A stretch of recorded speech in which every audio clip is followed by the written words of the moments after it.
Supreme Rebirth, Kabanata 421. Nagkaroon ng malakas na ingay, tulad ng kulog sa isang maaliwalas na araw, ngunit ito ay isang golden crocodile monster. Nagbanggaan ang kanyang mga kamay, naglalabas ng ginintoang liwanag, parang gintong ahas, na umaatake sa kinaroroonan ni Chen Lei. Ang walang laman ay tulad ng isang piraso ng tela, nanginginig sa ginintoang liwanag na parang ahas, na gumagawa ng mga tunog ng crack. Mabangis at mabangis ang pag-atake ng Golden Crocodile Monster, na ikinamatay ni Chen Lei. Ang dalawang round ng pag-atake na inilunsad lamang ng koponan ay hinarang ni Baimunman at iba pa. Galit na galit ang Golden Crocodile Demon. Bago muling makakilos ang lahat, nanguna siya sa paglulunsad ng ikatlong pag-atake laban kay Chen Lei. Nakita na ng Golden Crocodile Demon na si Baimunman at ang iba pa ay hindi na makayanan ang pag-atake nito, at tiyak na mamamatay sila. Malas. Biglang, isang sinaunang tansong kalasag, na may mga sinaunang rune na nakaukit dito, ay hamarang ng paalang kay Chen Lei, sumasabog ng nakakasilaw na liwanag, na nagpatigil sa malagintong ahas na pag-atake. Isang piraso ng ginintoang liwanag ang namukadkad, sumambulat, pagkatapos ay naging mga gintong alon, na kumalat palabas. Ilang malas na malalakas na tao ang tinamaan ng mga gintong alon na kumalat palabas. Hindi man lang sila sumigaw, at sumabog sila sa ulap ng dugong ambon. Naging sanhi ito ng 12-dosenang iba pang makapangyarihang tao na nagbago ng kanilang mga kulay, at isa-isang mabilis na tumalon pabalik, iniiwasan ang kakilakilabot na gininto ang ripple. Ang sinaunang kalasag na tanso ay nasa ilalim ng matinding presyon. Ang malagintong ahas na liwanag ay parang mga alon sa karagatan, walang patid, sunod-sunod. Sa isang kisap mata, 9 na patong ng gininto ang liwanag ang nagkapatong sa isa't isa, na nagbuga ng walang kapantay na gintong liwanag. Kahit ipikit ko ang mga mata ko, sobrang kilig. Boom! Sa isang malakas na tunog tulad ng lupa at lupa, ang sinaunang kalasag na tanso ay direktang sumabog sa mga piraso, na nagiging libu-libong mga fragment, sumasabog patungo sa paligid. At si Song Xian, na bumasag sa sinaunang tansong kalasag na ito, ay nagbuga ng dugo sa hangin tulad ng mga nalaglag na dahon, at pagkatapos ay nahulog ng husto. Boom! Ang Xian Cultivation Song ay dumiretso sa lupa, na nagwasak sa lupa sa isang malalim na hukay. Hindi ko alam kung ilang buto ang nabali, at hindi ko alam ang buhay o kamatayan. Ngayon lang, sa harap ng kaalamang inilabas ng Golden Crocodile Monster, lumitaw si Song Shu mula sa langit, binasag ang sinaunang bronze shield at hinarangan ito. Gayunpaman, ang lakas ng Golden Crocodile Monster ay mas malakas kaysa kay Song Shu Xian. Ginamit ni Song Shu Xian ang lahat ng kanyang lakas at isang galaw lang mula sa Golden Crocodile Monster, at malubhang nasugatan at nawalan ng malay. Malamig na umungol ang Golden Crocodile Demon. Ang malaking katawan na gawa sa walang kamatayang ginto ay nagradiated ng gininto ang liwanag. Nakakamangha ang densidad ng katawan. Sa pagitan ng mga pagtakbo, napakalakas. Kung ang gintong bundok ay gumagalaw, ang bawat hakbang na iyong gagawin ay yumanig sa lupa. Galit na galit ang Golden Crocodile Demon. Gumawa siya ng paulit-ulit na mga galaw, ngunit nadurog siya ng grupo ng mga bastard na nasa harapan niya, na naging dahilan upang magkaroon siya ng matinding pagpatay. Kung sino man ang maglakas loob na sirain ang kanyang mabubuting gawa, tiyak na sasalakayin siya, huwag kailanman magparaya.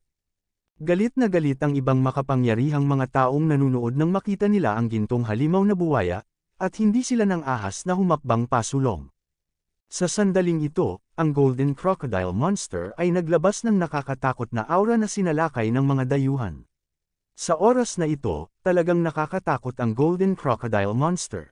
Kahit anong nilalang, basta nasa loob ng 10 milya ang layo nito sa kanya, siguradong marahas itong aatakehin ng Golden Crocodile Demon. Ang Golden Crocodile na demonyo ay lumapit ng hakbang-hakbang at gustong patayin si Chen Lei gamit ang kanyang sariling mga kamay. Umuungol. Sa isang dagandong, halos hindi tumayo si Shi-Er at tumayo sa harap ng Golden Crocodile Monster. Napakalaki ng katawan ng dalawang leon. Sa panahon ngayon, nilinang nila ang mahiwagang kapangyarihan ng Lion Demon Clan, na 100 metro ang laki, parang burol, na nakatayo sa harap ng Golden Crocodile Demon. Biglang lumitaw ang malaking bibig ng palanggana ng dugo, direktang inilunsad ni Shear ang Reg Along lumalamon sa langit at lumalamon sa lupa, at mabangis itong nilunok patungo sa gintong buwaya na demonyo. Ang mga mata ng Golden Crocodile na demonyo ay nagpakita ng mapanghamak na liwanag, at biglang lumiwanag sa likod niya ang malaking buntot ng buwaya, at lumitaw ang mga patong-patong ng mga gintong rune, siksikan, na natatakpan ng malaking buntot ng buwaya. Pagkatapos, ang buntot ng malaking buwaya ay mabilis na pinahaba at naging mas mahaba. Tulad ng isang malaking gintong latigo, bigla itong nahulog na parang espada na nagbubukas ng Diyos. Isang gintong sinag ng liwanag ang bumungad sa kanya sa isang iglap. Hatiin sa dalawa ang malaking bibig ng Blood Basin Lion. Pop!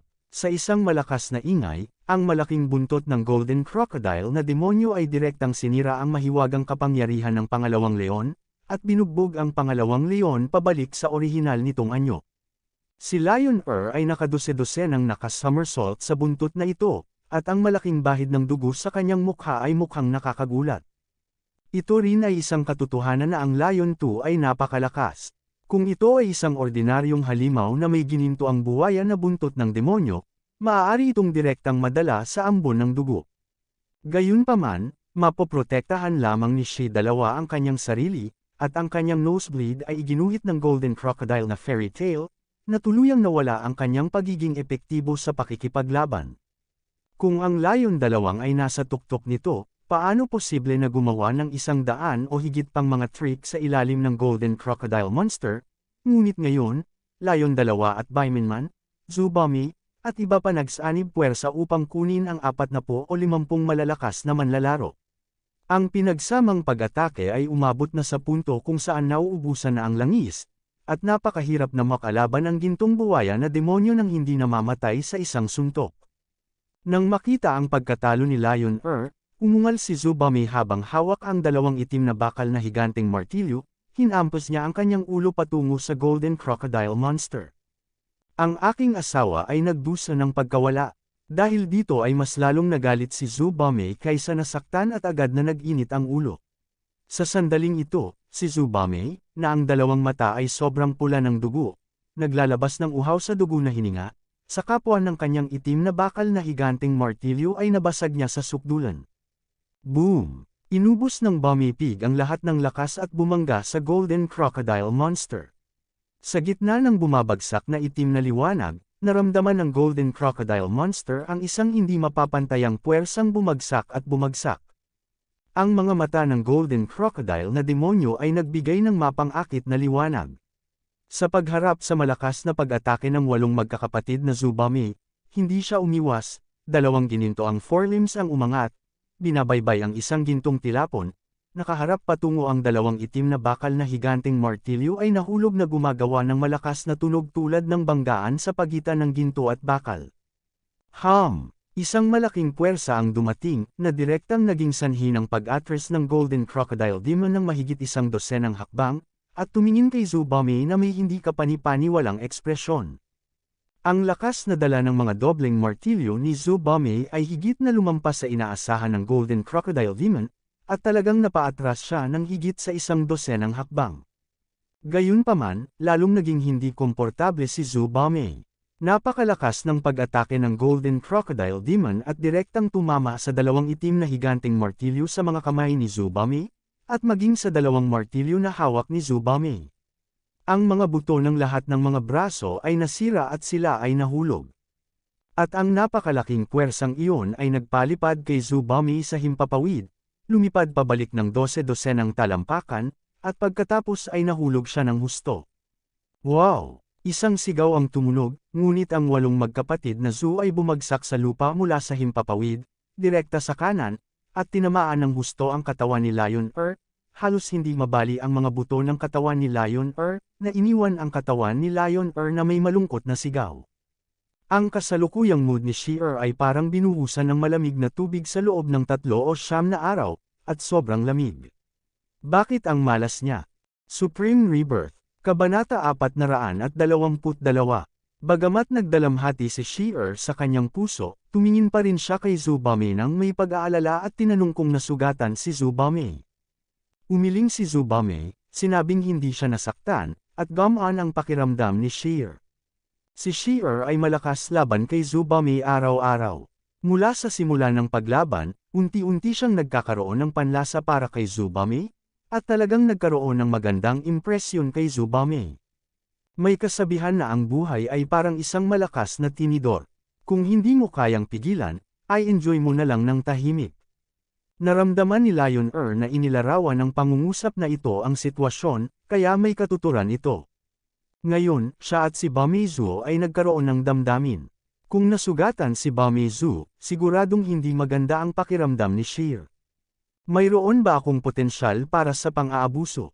Sa pagbabalik tanaw sa mga pagbabagong ginawa niya nitong mga nakaraang araw, medyo may katangahan si Sheer. Sa oras na ito, ang Golden Crocodile Demon ay dahan-daw ang tumutulak kay Chenlei, at ngayon ang Golden Crocodile Demon ay ang Horace Chenlei Dabao, at hindi pa huli ang lahat para linisin ang nakakasilaw na tanawin na ito. Habang iniisip ang halimaw na gintong buwaya, dahan-dahan siyang sumulong.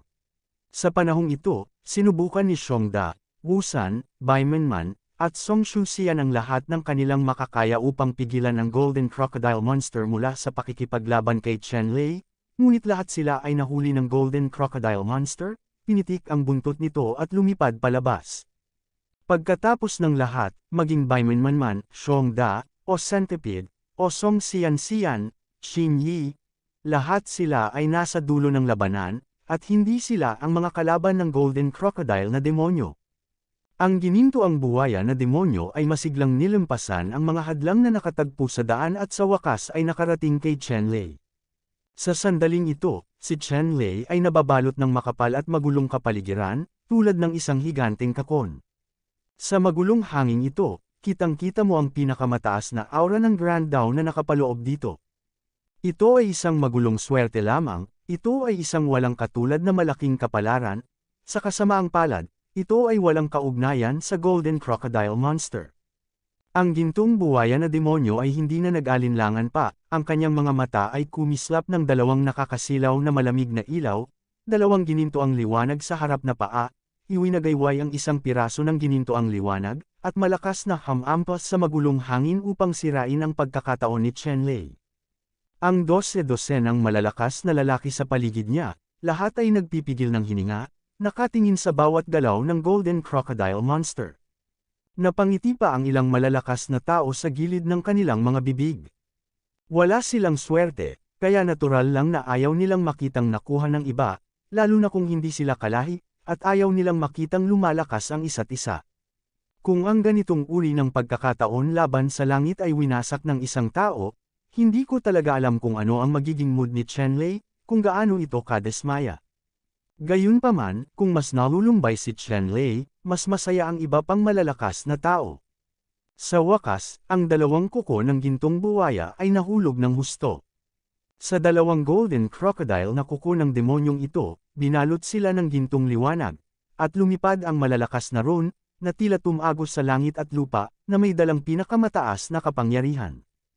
Ang dalawang Golden Crocodile Demon Claws ay nahulog ng husto sa higanteng kakon na nabuo ng magulong hininga, naglalabas ng 10,000 gintong sinag, at ang higanteng kakon ay napuno ng mga ulap at ambon, bigla, tulad ng isang mahabang balyena na humihigop ng tubig, all the Chaos Chi lahat ay damaloy pabalik sa Chaos Stone, na inihayag ang mukha ni Chenlei.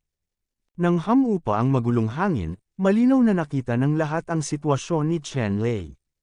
Nakatingin lang sa kilay ni Chenlei, maraming fluorescent lights ang lumilipad, nakikipag-ugnayan sa Chaos Stone na iyon. Ang Chaos Stone na iyon ay naglalabas din ng nagniningning na liwanag, nakikipag-ugnayan sa fluorescent light ng mga kilay ni Chenlei, isang bakas ng transparent na mga panuntunan ng Grand Dao na dumadaan sa maliwanag na streamer na ito, galit na bumuhos sa mga kilay ni Chenlei.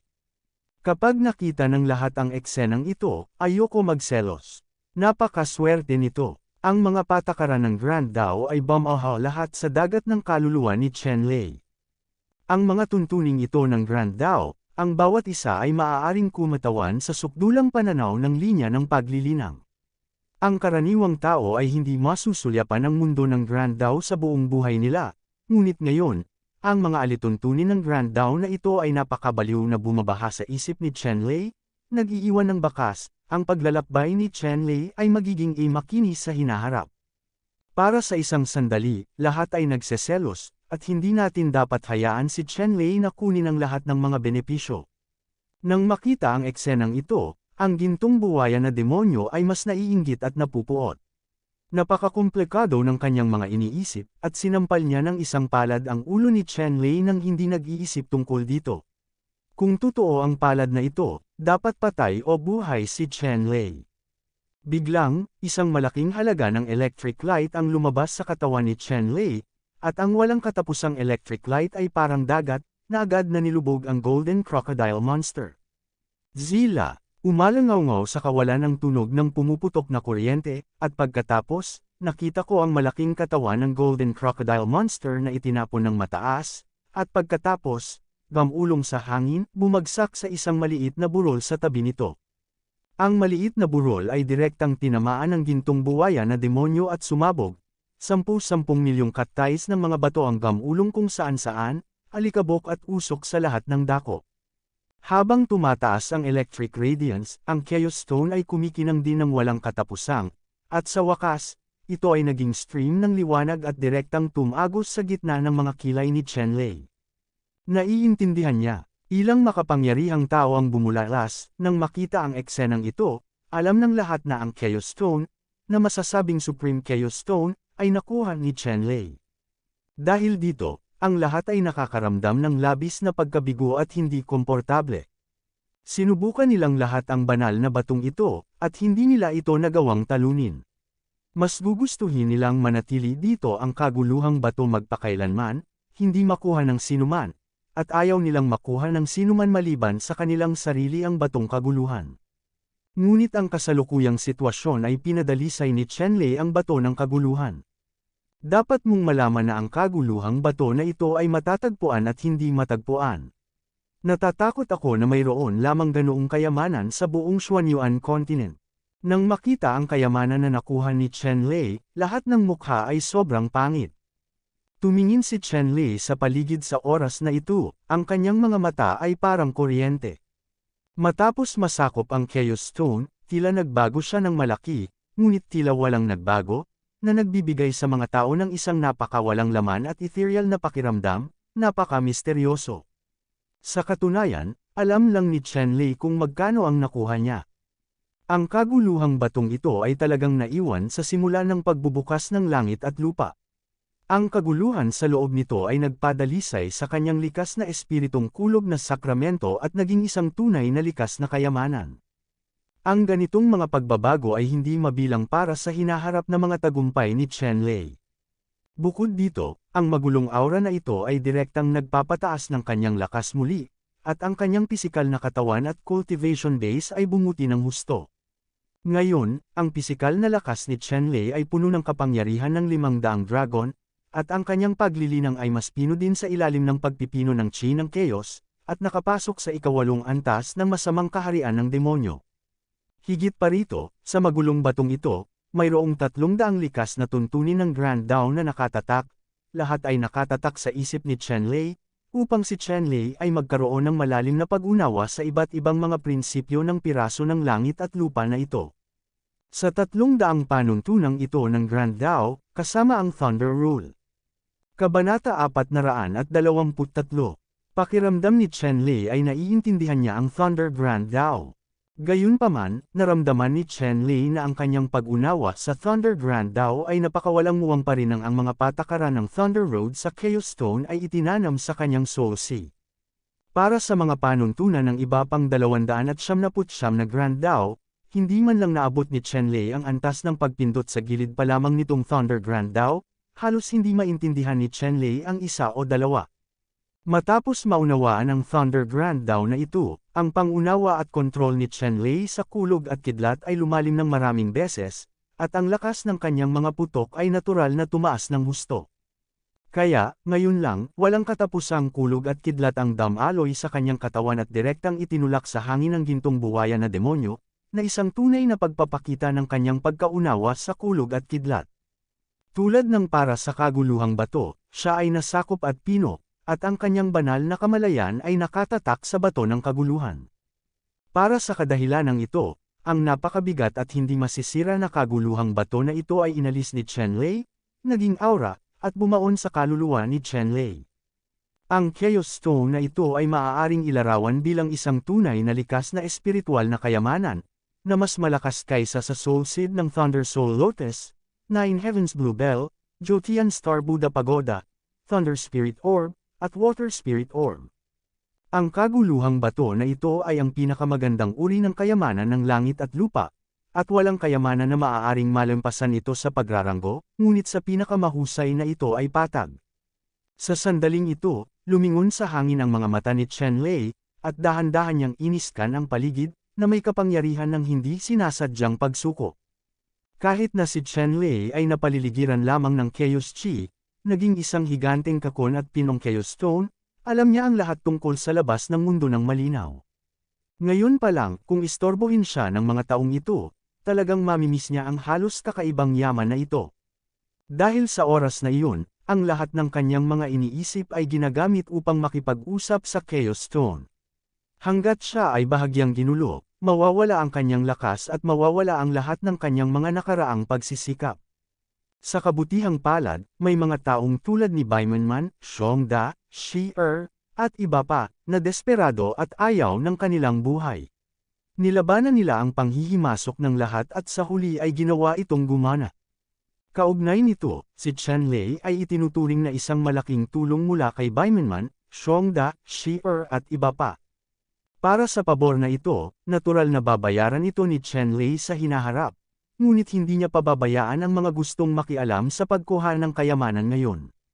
Sa sandaling ito, ang hininga ni Chenlei ay ilang beses na mas malakas kaysa dati, at maging si Shengjun ay bahagyang nagbago ng kanyang kulay.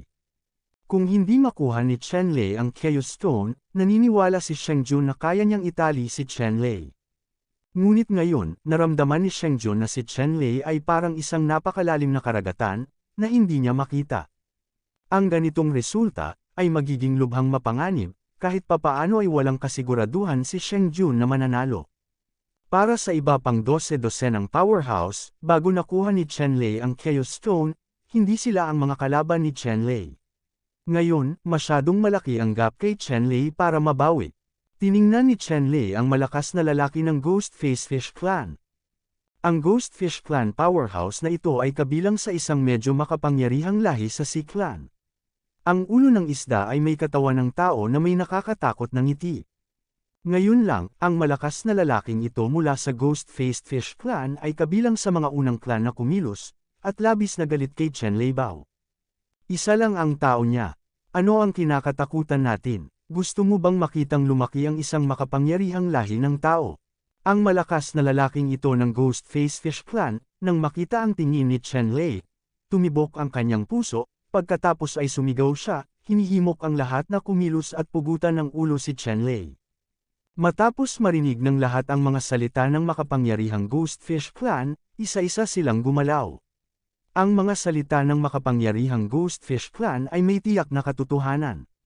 Ngayon ay may pagkakataon pa na patayin si Chenlei. Kung si Chenlei ay lumaki, kung gayon, totoo ba na ang Yao Clan ay isa pa ring malaking sakuna para sa Sea Clan?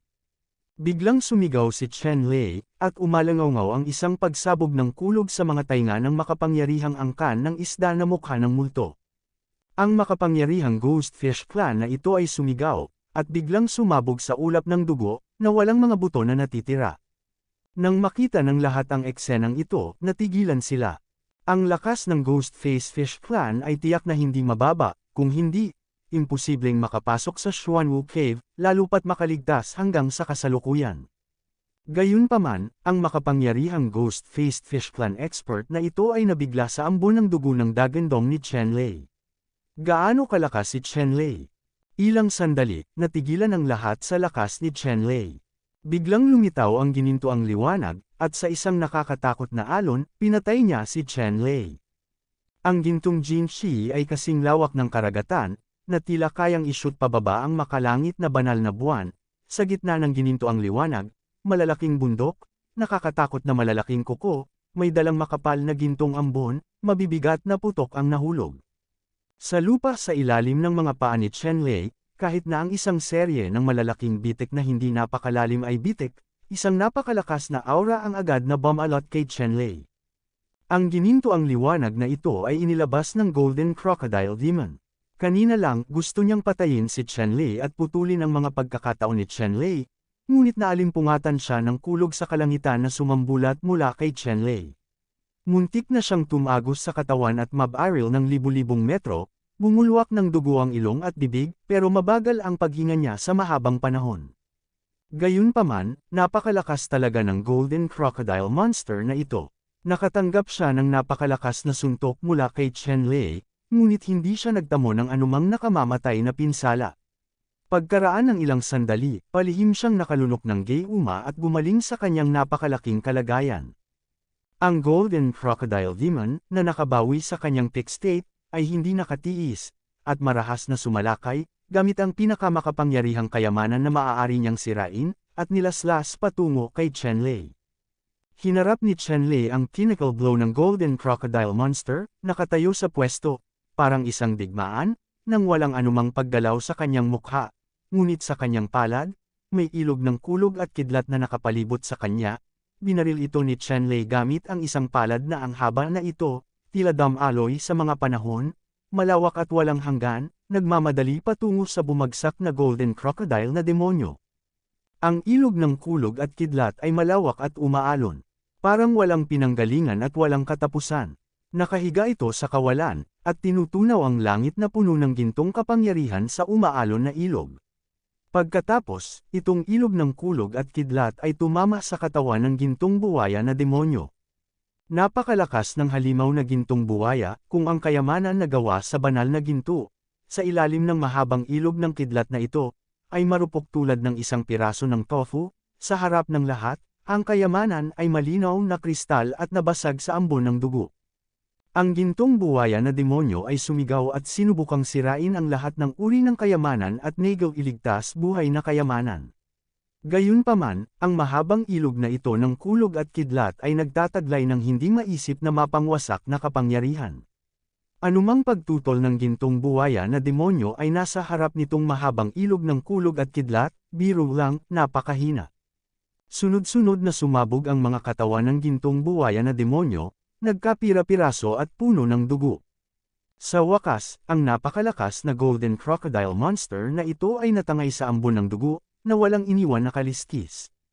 Wow! Pinatay ni Chenlei ang Golden Crocodile Demon sa isang suntok, na nagdulot ng matinding takot. Kabanata 424.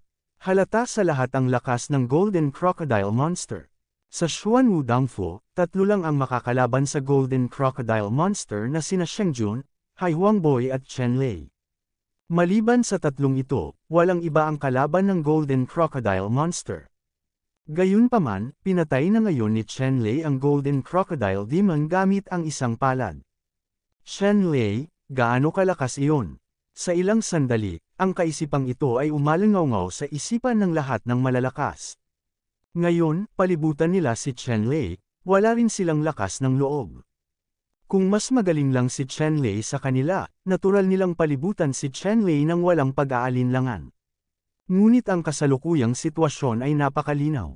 Ang lakas ni Chenlei ay umabot na sa puntong hindi na nila makita. Kung pupunta sila upang kabkuban si Chenlei, hindi ito naiiba sa paghahanap ng kamatayan. Malabo, ang isa sa mga karera ng halimaw ay natakot at direktang tumakas patungo sa malayo.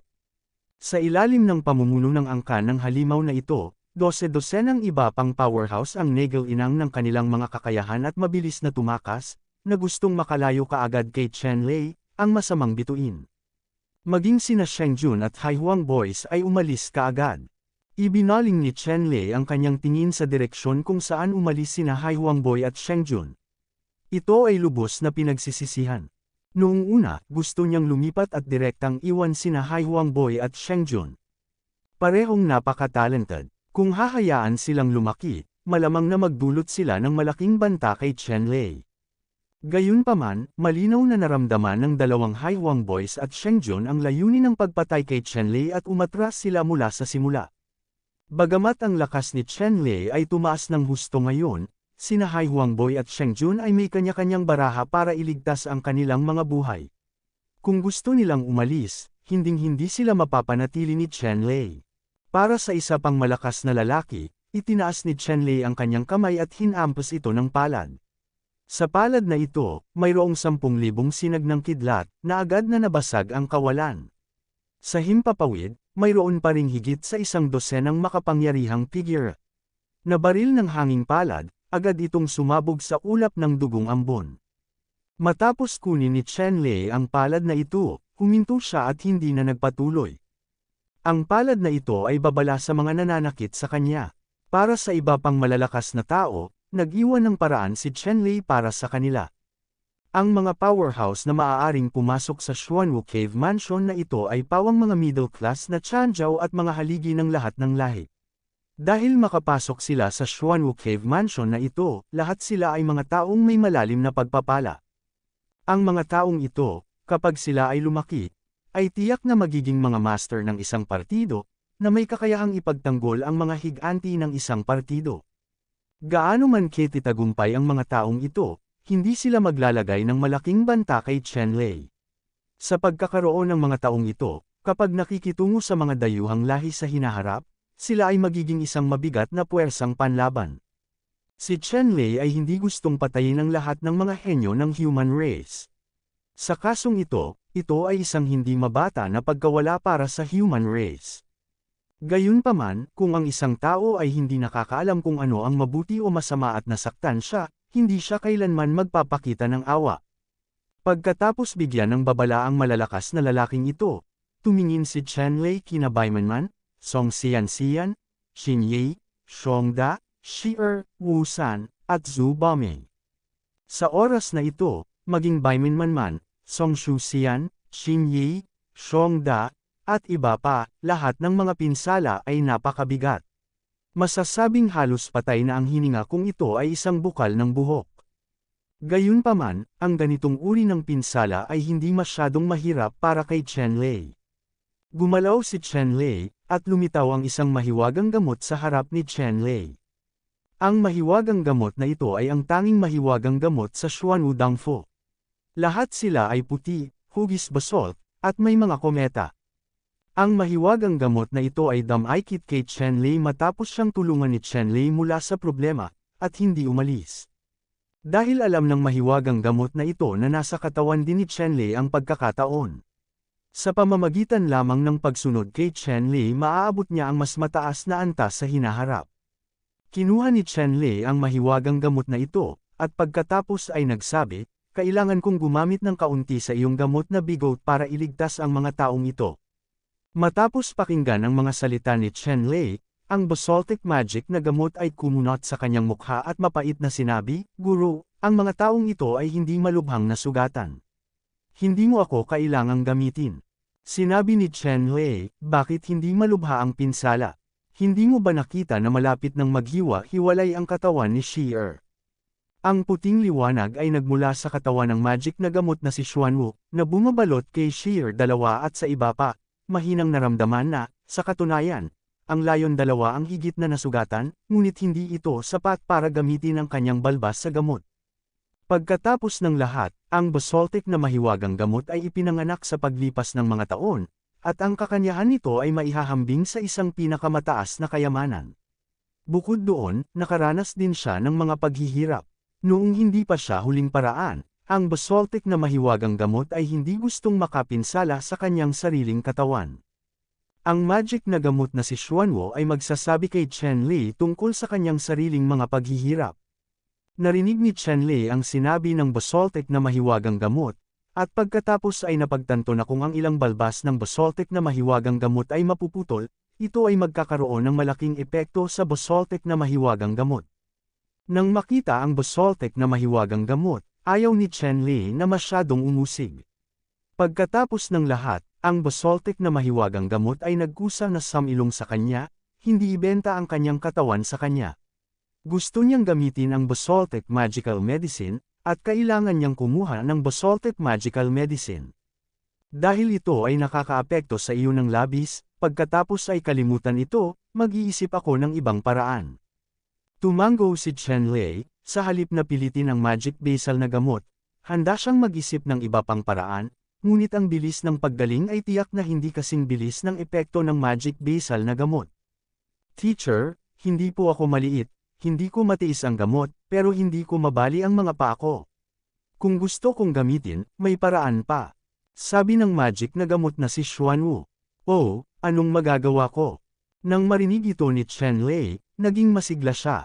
Ang magic na gamot na si Xuanwu ay nagsabi, Guro, maghintay sandali. Pagkatapos, tiningnan ni Chen Lei ang mala-constipation na hitsura ng basaltic na mahiwagang gamot, at ang kanyang mukha ay namula. Pagkatapos, sa ilalim ng basaltic na mahiwagang gamot, isang pildores na puti ng nyebe na kasing laki ng perlas ang inilabas. Hindi mahalaga, natigilan si Chen Lei nang makita niya ang paggalaw ng basalt magic medicine. Sa oras na ito, hindi pinansin ng magic medicine na si Xuanwu ang ekspresyon ni Chen Lei, at nagpatuloy siya sa pagsusumikap.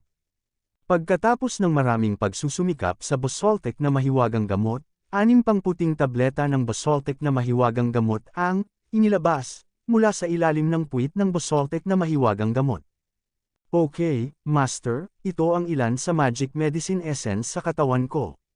Kung hahayaan mo silang inumin ito, ipinapangako ko na ang pinsala ay hindi lamang makakabawi ng mabilis, kundi pati na rin ang lakas ay lubos na mapapabuti, at kahit na ang mga kwalipikasyon ay higit sa doble.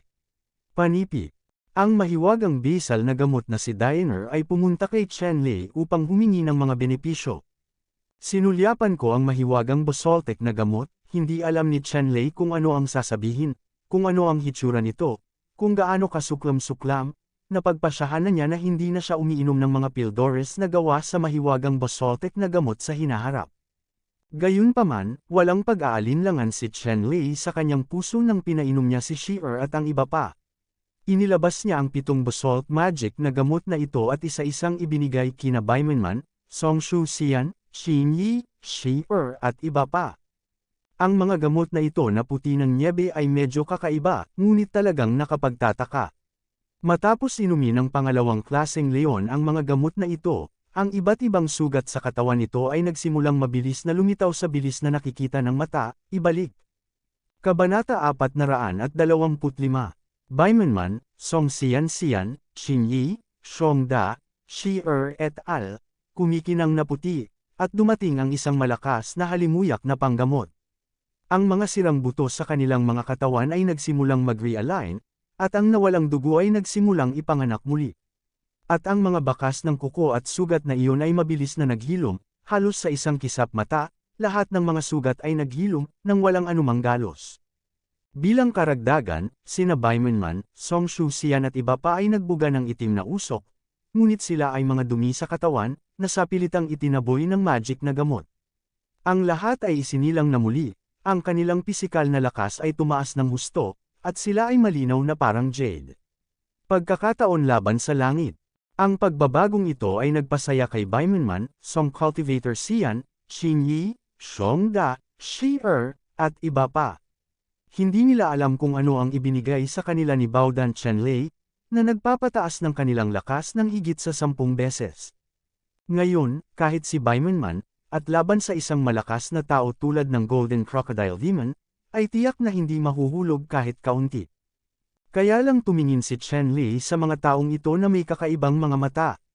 Iniisip kung paano ginawa ng basalt na mahiwagang gamot ang mga tabletang ito. Ang mga mata ni Chen Lei ay naging mas kakaiba. Gumawa siya ng desisyon tungkol dito. Huwag ipaalam kay Baimenman. Nang makarecover si Baimenman at ang iba pa, umalis si Chen Lei dito sa kanila. Sa sandaling ito, nararamdaman ni Chen Lei at ng iba pa na wala ng mga kayamanan na maaaring makolekta sa lihim na lupain ito. Sa puntong ito, napagtanto ni Chen Lei at ng iba pa na oras na para lisanin ang lihim na lupain ito. Sa sandaling ito, hindi lamang si Chen Lei, kundi ang iba pang makapangyarihang tao na nakapasok sa lihim na lupain ito, ay may ganitong pakiramdam. Malinaw, ang pagkakataon sa lihim na lupain ito ay naubos, at walang sinuman ang maaaring magpatuloy upang makuha ito sa lihim na lupain ito ay isang pagkakataon. Sa sandaling ito, mararamdaman ng lahat na sa ilalim ng kanilang mga paa, mayroong isang grand down na binubuo ng liwanag, at sa kahabaan nitong grand down ng liwanag, maaari silang umalis sa lihim na lupain ito. Si Chen Lei at ang iba pa ay tumungtong sa grand down ng liwanag, at gustong umalis sa lihim na lupain ito. Nang tumuntong si Chen Lei at ang iba pa sa Grand Dao ng Liwanag, nakita lang nila itong Grand Dao ng Liwanag, at mabilis silang umalis at lumubog sa kawalan. Hindi ko alam kung gaano katagal ang biyahe, kung saglit lang, maaaring isang araw o mas matagal pa. Nang imulat ni Chen Lei at ng iba pa ang kanilang mga mata, nakita nila ang mataas na langit, ang bughaw na dagat at ang bughaw na langit, sariwa ang hangin, at amoy sa ilong, maalat ang lasa. Hindi ito Xuanwu Dangfo, nasa labas na ba tayo? Nang imulat ni Chen Lei at ng iba pa ang kanilang mga mata, nalaman nilang hindi sila lumitaw sa Xuanwu Dangfo, ngunit nasa ibabaw lamang ng East China Sea. Sa sandaling ito, hindi lamang si Chen Lei, kundi ang iba pang makapangyarihang tao ay lumitaw din sa labas ng hangin. Ang liwanag ng Grand Dao sa lihim na lupain ay agad na ipinadala palabas ng Xuanwu Dangfo at lumitaw sa labas ng mundo. Umalis ka, sa wakas nakalabas na ako ng buhay sa Xuanwu Dangfo. Ilang malalakas na tao ang hindi makapaniwala at sumigaw ng malakas. Sa pagkakataong ito, mayroong 100 kabataang malalakas na lalaki na nakapasok sa Xuanwu Dangfo. Ngunit ang bilang ng mga malalakas na tao na naaakit sa Xuanwu Dangfo na ito ay umabot sa milyon-milyon o kahit 10-10 milyon. Kaya lang, ang mga lumang brand powerhouse na iyon ay hindi pinapayagang lumapit sa Xuanwu Dangfo dahil pinipigilan sila ng Xuanwu Dangfo. Sa oras na ito, matapos ang lahat ng mga batang henyo ay lumabas sa Xuanwu Dangfo, si Xuanwu Dangfo ay nawala ng walang bakas, at ang suppressive power tulad ng malaking domain ay nawala din. Sa sandaling ito, sumigaw ang binatang malakas na lalaki, na ikinabahala ng hindi mabilang na malalakas na lalaki sa lugar na ito ng dagat, biglang, ilang matipunong mata, ang tumingin sa binata. Ang malaking higanteng kamay na nagpoprotekta sa kalangitan, na napapalibutan ng walang katapusang black magic light, ay direktang hinawakan ang malakas na binata. Bagamat napakatalino ng binatang ito, ang taong bumaril sa kanya ay isang martial arts class powerhouse sa Nahai Realm. Ang binatang ito, bagamat mayroon siyang magagandang pagkakataon sa Xuanwu Dangfo, ay hindi pa lumalaki, at mahirap makipagkompetensya sa mga martial arts powerhouse na ito. Nakaramdam na lang siya ng pressure na ikinasakal niya sa malaking palad sa hangin. Ang malaking palad na ito, na may malakas na hininga na nagpang-inig sa kanya, ay napigilan. Hindi man lang siya makagalaw, magpigil pa. Sino ang nang-ahas na gumawa ng isang bagay sa aking alagad na si Long? Isang maringal na boses ang biglang umalangaw sa buong kalangitan, isang malaking totoong dragon na si Yuan Qi ang biglang lumitaw, lumilipad ng mataas sa kalangitan, na may walang katapusang kapangyarihan, at tinamaan ang malaking kamay ng black magic na natatakpan nito. Ang itim na higanteng kamay at ang tunay na dragon na si Yuan Qi ay nagbanggaan, at pagkaraan ng ilang sandali, ang buong dagat ay tumaas at bumagsak ng marahas, na tila bababaliktad. Daan-daang milyong toneladang tubig dagat ang tinamaan ng malaking Jin Qi. Nagmamadali sa langit, umaabot sa libu-libong talampakan, sinisira ang lahat ng ulap sa kalangitan. Pagkatapos nito, ang daan-daang milyong toneladang tubig sa dagat, tulad ng malakas na ulan, ay sunod-sunod na bumagsak, na sumasaklaw sa radius na daan-daang milya. Dalawang martial arts class powerhouses, isang ordinaryong encuentro lang, ang lumikha ng isang nakakatakot na eksena, ito ay matatawag na kapangyarihan para sirain ang mundo. Bumungad sa harapan ng binata, parang bundok, ang isang matandang naka-dragon robe, na hugis kuryente, pinuprotektahan ang binata sa kanyang harapan. Sa harap ng matandang nakasuot ng dragon, may isang madilim na matandang nakasuot ng itim na damit. Ang kanyang mga mata ay parang kalapati, at matalim niyang tinitigan ang matandang nakasuot ng dragon, bago ibinaling ang tingin sa kabilang panig, ang binata na lumabas sa Xuanwu Cave sa tuktok. Ang matandang ito na may itim na damit, ipinanganak sa Demon Ruins, ay isang napakalakas na Demon Dao Master. Ang Demon Ruins ay maaaring tawaging banal na lugar ng Demon Cult gayunpaman, sa oras na ito sa paglalakbay sa Xuanwu Cave, walang mga disipulo ng Demon Ruins ang nakapasok. Dahil masyadong malayo ang Demon Ruins sa Xuanwu Dangfo, nang sumugod sila sa lugar na ito ng dagat, sarado na ang Xuanwu Dangfo. Ang itim na nakasuot na matandang lalaki sa Demon Ruins ay hindi nagawang masupol sa lahat ng bagay. Kahit na may mga disipulong ipinadala kay Xuanwu Dangfo. Kaya naman, nang makita niyang may lumabas sa Xuanwu Dangfo, agad siyang kumilos, na gustong kunin sila at magtanong tungkol sa sitwasyon sa Xuanwu Dangfo. Kaya lang, ang napili niyang target ay mga disipulo ng Long family. Ang Long family, iyon ay, isang makapangyarihang pamilya sa gilid ng Holy Land, ay walang pakialam sa Holy Land of Demon Ruins, at hindi natatakot. Alam din ng nakaitim na matanda sa Demon Ruins na ang Long family ay hindi madaling pukawin, kaya binago niya ang kanyang layunin sa simula. Ang matandang lalaki sa Long family ay natural na ayaw maging kaaway ng Demon Ruins. Ang kapangyarihan ng Demon Ruins ay naramdaman na napakahirap kahit para sa Long family. Sa makatuwid, pagkatapos na protektahan ang mga alagad ng angkan na ito, ang matandang lalaki ng pamilyang Long ay hindi nagpatuloy sa pagkilos, ngunit direktang dinala ang mga disipulong ito sa isang ligtas na lugar. Natuklasan lang ng matandang nakasuot ng itim sa Demon Ruins na sa kaunting pagsisikap, halos lahat ng mga batang powerhouse na lumabas sa Xuanwu Dangfo ay mahigpit na pinuprotektahan ng mga powerhouse sa antas ng Wuzhen, at hindi ito ibinigay sa kanya. Mag-iwan ng pagkakataon na mag-shoot muli. Kabanata 426. Dahan-daang tinitigan ng matandang nakasuot ng itim ang kanyang madilim na tingin, at sa wakas ay ibinaling niya ang kanyang tingin kay Chenlei at sa iba pa. Sa oras na ito, nagpakita rin si Chenlei at ang iba pa sa harap ng lahat, ngunit walang proteksyon ng eksperto.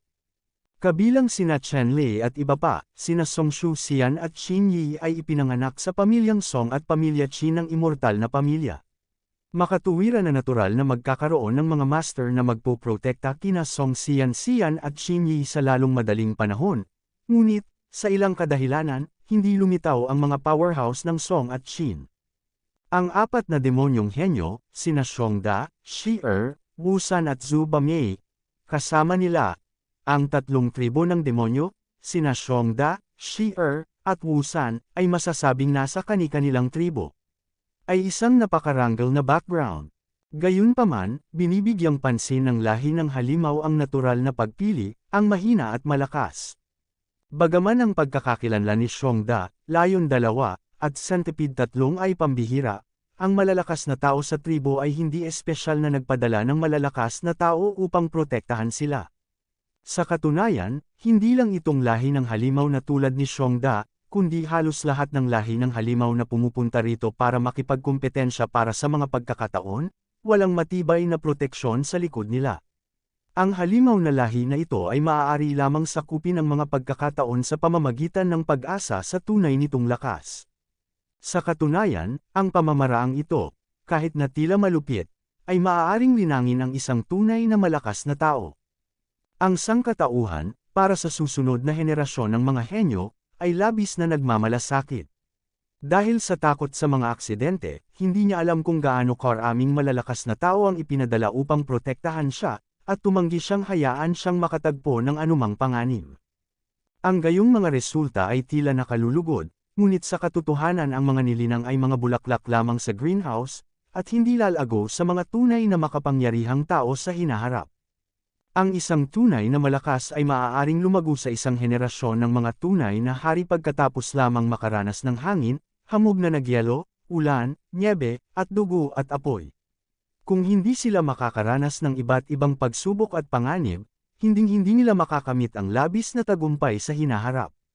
Sa oras na ito, malinaw na lumabas si Chenlei at ang kanyang partido sa Xuanwu Cave Mansion, ngunit walang malakas na proteksyon ng eksperto sa tabi nila. Ilang saglit pa ay naging kitang-kita sila, at syempre kinuha sila ng matandang nakaitim na damit tao sa Demon Ruins Holy Land.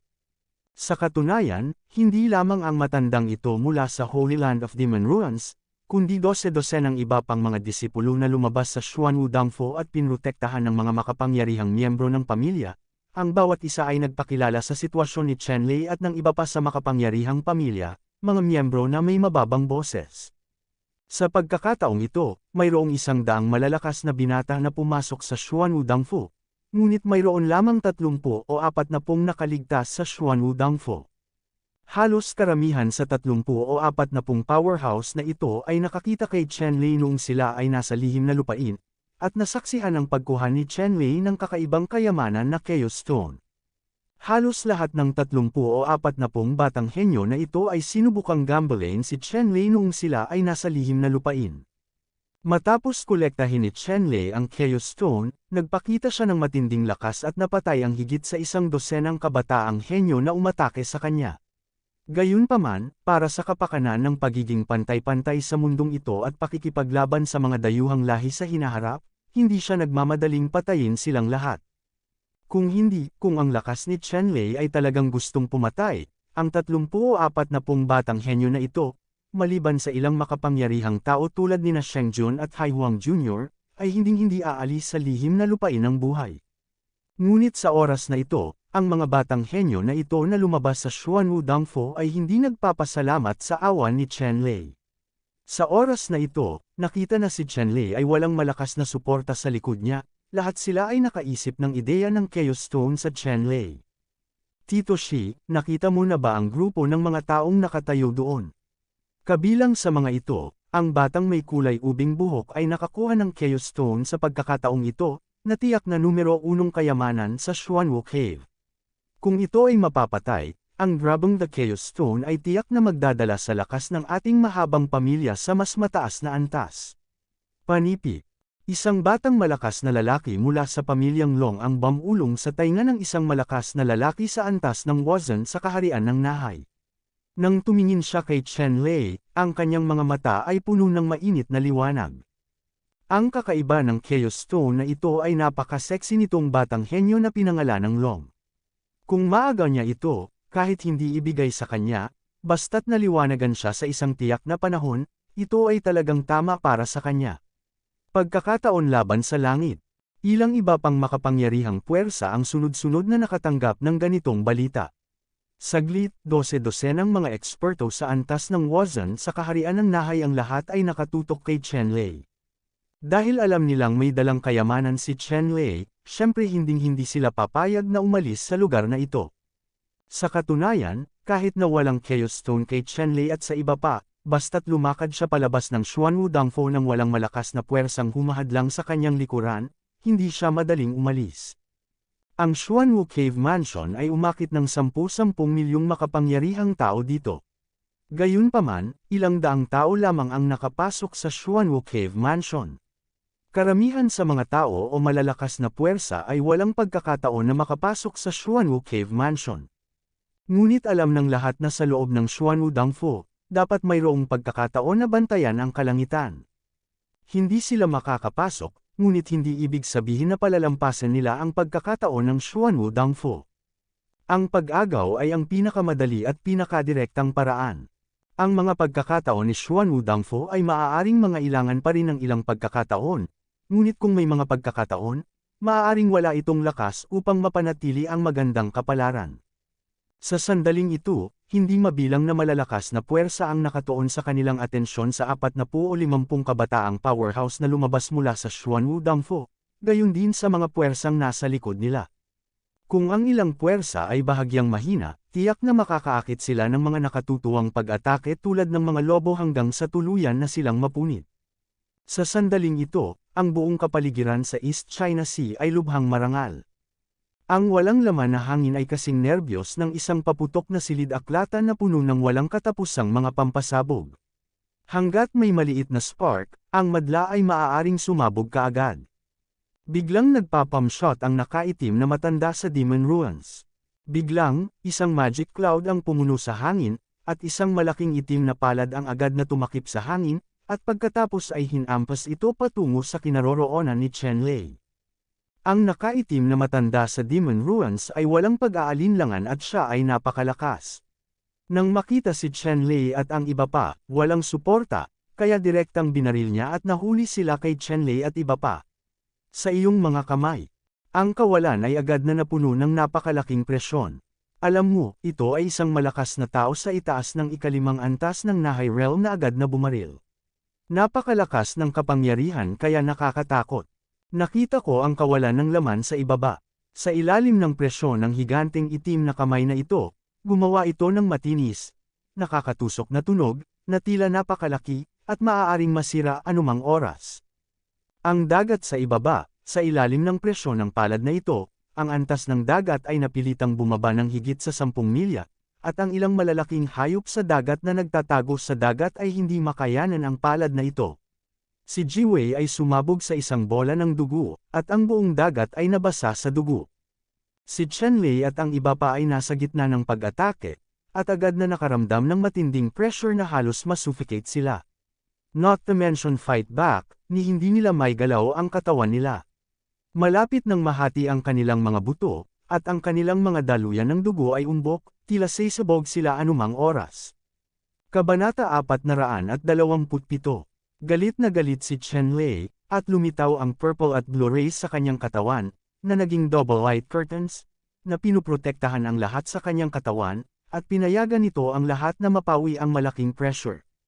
Sa sandaling ito sa katawan ni Chenlei, dalawang orb ang kumikinang sa kanyang dantian, sila ay ang Thunder Spirit Orb at ang Water Spirit Orb. Ang dalawang innate Spirit Orbs ay may walang katapusang mahiwagang epekto. Sa sandaling ito, dinurog ni Chenlei ang dalawang globo at naglabas ng dobleng liwanag na kurtina, na lumalaban sa napakalaking kapangyarihan na pinalabas ng matandang nakasuot ng itim na damit sa Magic Ruins. Presyon. Lalo na ang Water Spirit Orb, sa pamamagitan ng katawan ni Chenlei, halos konektado sa buong dagat. Walang katapusang kapangyarihan ng tubig, umaalon, kumalat sa Water Spirit Orb, at binasbasan ang magaan na kurtina sa harap ni Chenlei, na ginawa itong a piece of light curtain, na may napakalakas na defensive power, pansamantalang lumalaban sa malaking pressure na dulot ng itim na damit, matandang lalaki. Hindi nang ahas si Chenlei na isakripisyo ang dalawang orbs na ito sa kanyang katawan. Ang dalawang orbs na ito ay tunay na bihirang mga kayamanan na bihira sa bilyon-bilyong taon. Bagaman hindi kasing husay ng Chaos Stone, hindi sila gaanong naiiba. Sa sandaling ito, hindi mabilang na makapangyarihang mga tao sa paligid niya ang tumingin sa kanya, na nagpapakita ng masamang intensyon. Kung ibinunyag niya ang kanyang mga kayamanan, malamang na siya ay maituturing na unang target ng pangangaso ng lahat.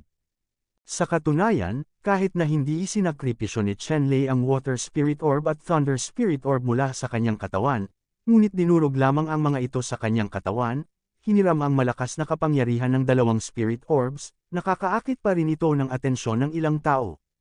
Sa ikawalong antas ng Gang Demon Realm, na may isang piraso ng kakaibang kayamanan, makakayanan niya ang kapangyarihan ng isang makapangyarihang martial artist ng ikalimang antas ng Nahai Realm. Ang kakaibang kayamanan na ito ay talagang bihira, na nagdulot ng kasakiman ng ilang tao. Nagulat ang matandang nakasuot ng itim na si Moxo nang makita niyang si Chenlei at ang iba pa ay hindi matatalo ng mga daya, at malamig siyang ngumuso. Pagkatapos, biglang naging matalas ang mga mata ng matandang nakasuot ng itim, at inilabas niya ang isa pang palad, ngunit ang kapangyarihan ng palad na ito ay ilang beses na mas malakas kaysa sa palad kanina. Ang palad kanina ay isang palad lamang na kinuha ng matanda na nakaitim na damit. Sa puso ng matandang lalaking nakasuot ng itim na damit, madali niyang nailabas si Chenlei at ang iba pa sa isang suntok, hindi man kasing ganda ng langgam. Ngunit hindi ko inaasahan na bumalik ang palad niya ng walang tagumpay, na ikinagalit ng matandang nakasuot ng itim na damit at agad na lumakas ang kanyang lakas. Lalong makapangyarihan ang palad na ito. Ang lakas ng mahika ay gamulong, natatakpan ang langit at tinatakpan ang araw. Ang malaking presyon ay naging sanhi ng maraming makapangyarihang mga tao na magbago ng kanilang mga kulay. Sinuportahan nila ang sarili nilang mga alagad at mabilis na umatras. Kung hindi, ilang mahihinang alagad, sa pamimilit nitong palad, siya ay sasabog at mamamatay, kahit na ang palad na ito ay hindi nakatutok sa mga taong ito. Naramdaman din ni Chenlei ang isang malaking krisis sa sandaling ito. Tunay na pambihira ang Water Spirit Orbs, maaari silang makipag-usap sa buong lugar ng dagat at gamitin ang kapangyarihan ng buong lugar ng dagat upang palayasin ang kalaban. Gayunpaman, depende rin ito sa lakas ng may-ari ng Water Spirit Orb. Si Chenlei ay nasa ikawalong palapag na lamang ng Gang Demon Realm sa cultivation, habang ang matandang nakaitim na roba ay nasa ikalimang palapag ng Nahai Realm. Ang agwat sa pagitan ng dalawang panig ay parang pagkakaiba ng ulap at putik, na parang pinaghihiwalay ng langit. Kahit na kayang patayin ni Chenlei ang mga kaaway sa kabila ng mga hangganan, talagang imposibleng malihis sa maraming lugar upang labanan ang pag-atake ng matandang nakasuot ng itim na damit. Kahit na sa tulong ng kapangyarihan ng Water Spirit Orb at Thunder Spirit Orb, imposibleng masakop ang ganoong malaking puwang. Kaya naman, sa malakas na suntok ni Chenlei sa matandang itim na robe, biglang nanginig ang magaan na kurtina sa kanyang harapan, lalo na ang purple light curtain na ibinubuga ng panlabas na layer ng Thunder Spirit Orb. Pagkatapos manginig, pumutok ito na parang paltos. Isang napakalaking pressure ang tumama sa magaan na kurtina na binago ng Water Spirit Beads, at biglang naramdaman ni Chenlei ang isang malakas na puwersa na damaloy sa kanyang katawan, halos mapunit ang kanyang mga meridian. Sumambulat ang katawan ni Chenlei na may nakakasilaw na liwanag. Sa huli, biglang umangat ang malaking palad ni Chenlei. Hindi mabilang na mga powerhouse sa paligid, pagkakita sa tagpong ito, ay para silang nakakita ng multo, halos lahat ng kanilang mga mata ay nahulog. Ang paglilinang sa ikawalong palapag ng Gang Demon Realm ay ang pagtanggap sa Martial Master sa itaas ng ikalimang palapag ng Sea Realm at halos hindi nasaktan, kahit na gumamit si Chenlei ng kapangyarihan ng dayuhang kayamanan, ngunit ang ganitong bagay ay lampas pa rin sa kakayahan ng lahat, Keitulusan, halos tulad ng isang mito at alamat. Sa katunayan, sa mga karaniwang alamat at alamat, walang masyadong mahiwagang lilito. Parang langgam na inaapakan ng elepante, pero hindi nasugatan ang langgam, pero ang paa ng elepante ay pambihira. Sa katunayan, ang kasalukuyang katawan ni Chenlei ay matigas sa isang hindi kapani-paniwalang antas. Sa panahong ito, si Chenlei ay nakakonsumo ng ilang henyong kayamanan na nagpalakas sa kanyang katawan sa Xuanwu Dangfu, at pinagsama ang tatlong pangunahing pagsasanay, Lady Jing, 9 Heavens Below Ju, at 19 Golden Body Ju. Pagkatapos ng ilang mahiwagang kapangyarihan, ang pinakamahalagang bagay tungkol sa pagsasanay ay na pagkatapos na ang chi ng chaos ay mapagalitan, ang paniniil ng katawan ay matagal nang nalampasan ng mga ordinaryong henyo. Ngayon, si Chenlei ay may lakas ng 500 dragon sa pamamagitan lamang ng lakas ng kanyang katawan. Ang kapangyarihan ng 500 dragon, kahit na isang First Order Martial Arts powerhouse sa kaharian ng Nahay, ay walang iba kundi iyon. Sa totoo lang, ang kaharian ng Nahay ay nahahati sa 1 hanggang 9 na antas, na mayroon ding mga pamantayan ng lakas ng paghatol. Nangangahulugan ng Nahay Realm na ang martial artist ay may isang tiyak na antas ng pag-unawa sa kapangyarihan ng langit at lupa, at maaaring tipunin ang langit at lupa na si Yuan Chi bilang isang dagat, at pagpalain sila ng kanyang martial arts at mga kayamanan. At kung gaano kalaki ang Jutian de Yuan Chi, heir ng karagatan, ang criterion para sa pagsusuri ng lakas ng isang martial artist sa Nahay Realm. Ang malakas sa unang palapag ng Nahay Realm, ang Jutian de Yuan ay ang dagat, at ang kapangyarihan ng 500 dragon ang pamantayan. Para sa pinakamalakas sa ikalawang antas, ang kapangyarihan ng Poly Heaven at Earth Element Chi ay ang kapangyarihan ng 1,000 dragon. Tulad ng para sa Peak Powerhouse sa ika-9 na palapag, ang isang suntok ay maaaring makakuha ng nakakatakot na kapangyarihan ng 4,500 dragons. Siyempre, ito ay tumutukoy sa karaniwang Nahay Realm Powerhouse. Sa katunayan, ang ilang napakalakas na Nahay Realm powerhouses ay maaari pang ipunan ang kapangyarihan ng 5,000 dragon at pagpalain sila sa martial arts at treasures. Sa pamamaraan sa itaas, masasabing may kapangyarihang ilipat ang mga bundok at dagat sa pagitan ng mga galaw ng katawan. Ang matandang nakasuot ng itim na damit na ngayon ay nasa ikalimang antas ng kaharian ng Nahay, kung gagamitin niya ang tunay na kapangyarihan ng kaharian ng pagtitipon ng dagat, kung gayon, sa isang suntok, maaari siyang magkaroon ng 2,500 dragon. Kung talented siya, maaabot pa nito ang nakakatakot na kapangyarihan ng 3,000 dragon. Gayunpaman, ang matandang nakasuot ng itim na lalaki ay nakipag-usap kay Chenlei at iba pang masasamang langgam. Siyempre hindi siya gagamit ng mga supernatural na kapangyarihan upang mag-ipon ng hangin para sa dagat at pagpalain ang kanyang sarili, ngunit ginamit lamang niya ang kanyang sariling kapangyarihan. Ang lakas mismo ng matandang nakasuot ng itim na damit, kahit na siya ang ikalimang layer ng Nahay Realm, ay hindi gumamit ng paraan ng pagtitipon ng Heaven and Earth Yuan Chi, Air. Ito ay lakas lamang ng 200 o 300 dragon, kasama ang tunay na Yuan sa loob. Ang lakas ng masamang espiritu ay lakas lamang ng 5 o 600 dragon. Isa na itong napakalakas na master sa antas ng henyo. Ang casual shot ng Black Robe Elder na ito, kasama ang kanyang technique bonus, ay maaaring umabot sa 7 o 800 dragon, na itinuturing na pinakamataas. Ang kapangyarihan ng 7 o 800 dragon ay talagang isang malaking puwersa na hindi kayang labanan ni Chenlei at ng iba pa. Gayunpaman, ang napakalaking kapangyarihan na ito ay hamina ng kulog at mga butil ng espiritu ng tubig, at sa wakas ay nahulog kay Chenlei, ngunit pati na rin ang kapangyarihan ng 4 o 500 dragon. Para kay Chenlei na may lakas ng 500 dragon sa kanyang pisikal na lakas, madali siyang pigilan. Kabanata 428. Dalawang magkasunod na suntok ang nabigong manalo kay Chenlei, na nagpapula sa matandang mukha na may itim na balabal, na parang sinampal ng 12-12 beses, nag-iinit ang pakiramdam, at may pakiramdam na makakita ng taong walang mukha. Isang martial arts class powerhouse, hindi siya gaanong kamahalan nang kumilos siya sa isang junior ng Evil Spirit Realm. Ngayon, nakagawa na siya ng dalawang magkasunod na pagsubok ng walang anumang kapaki-pakinabang na gawain. Para sa matandang nakaitim na damit, iyon ay walang iba kundi isang insulto. Sa pagkakataong ito, galit na galit ang matandang nakasuot ng itim na damit. Sa pagitan ng mundo at ng lupa, biglang nagtipon ang hangin at mga ulap ng Yuan Qi at naging isang malaking dagat ng Yuan Qi, tulad ng isang malaking puyo ng tubig, na lumilitaw sa itim na damit na matandang lalaki sa itaas ng ulo, ang mapilit na tiyanyo.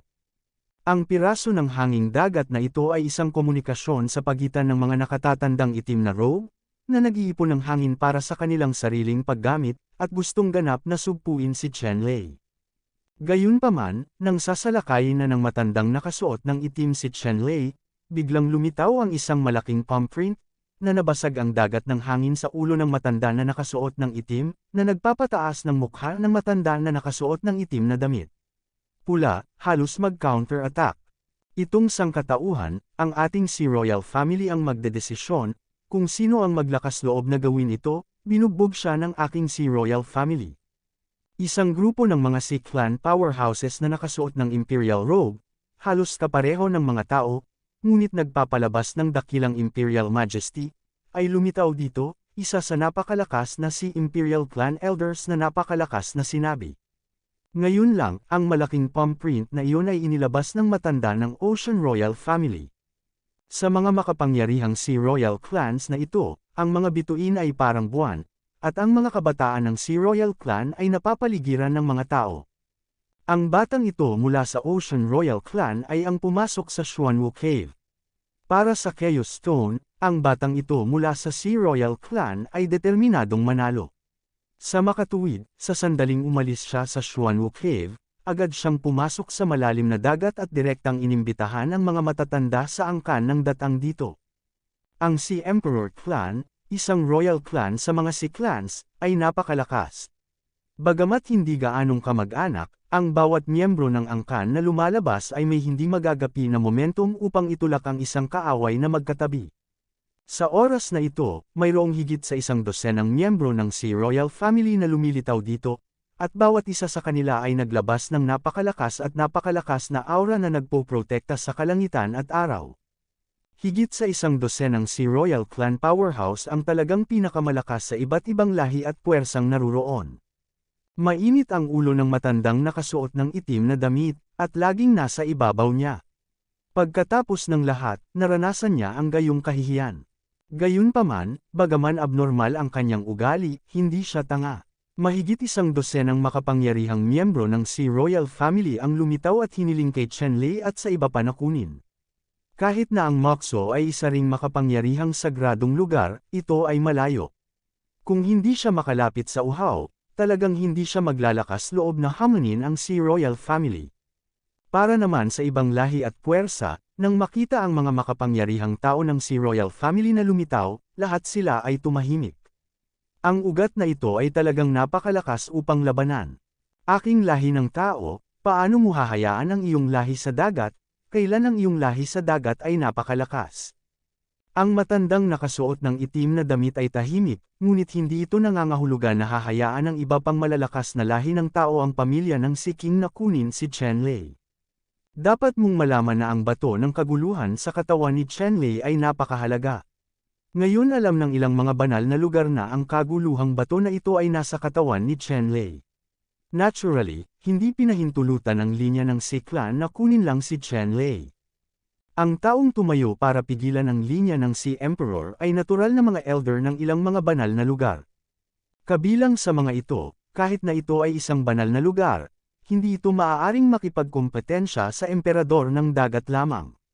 Gayunpaman, sa pagkakataong ito ay Juntian Holy Land, Lingshu Holy Land, Shankun Holy Land, Yinyang Holy Land, Burning Heaven K, Silver Star God Dynasty, Red Flame God Dynasty, at iba pang mga pangunahing banal na lupain at powerhouses.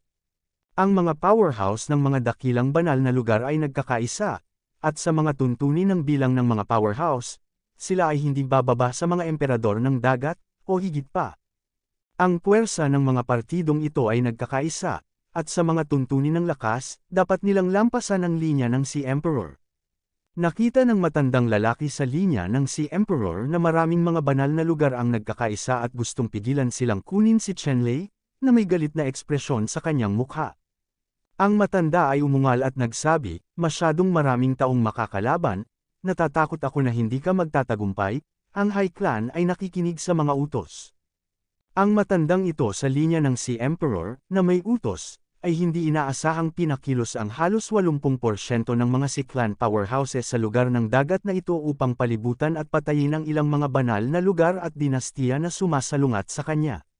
Nang makita ang ganoong sitwasyon, hindi natakot ang mga makapangyarihang tao sa mga dakilang banal na lugar. Sa kanila, ang mga matatanda ng banal na lupain ng Sansinukob ay malamig na bamantong hininga at nagsabi, ang dagat ay walang hangganan, huwag mong isipin na ito ay takot sa atin, ang ating dakilang banal na lugar, hindi ito nakakatakot. Sa pagkakataong ito, kahit na pakilyusan mo ang buong Sea Clan, hindi namin hahayaan na kunin mo ito. Panipi. Sa sandaling ito, bukod kay Shengjun, hindi nakita ng lahat ang tunay na pagkakakilanlan ni Chenlei, at naniniwala lamang na si Chenlei ay isang sangkatauhan na nagkaroon ng pagkakataon na bantayan ang langit. At si Shengjun, na mayroon ding sariling maliit na abacus, ay hindi nilayo na ipahayag ang pagkakakilanlan ni Chenlei.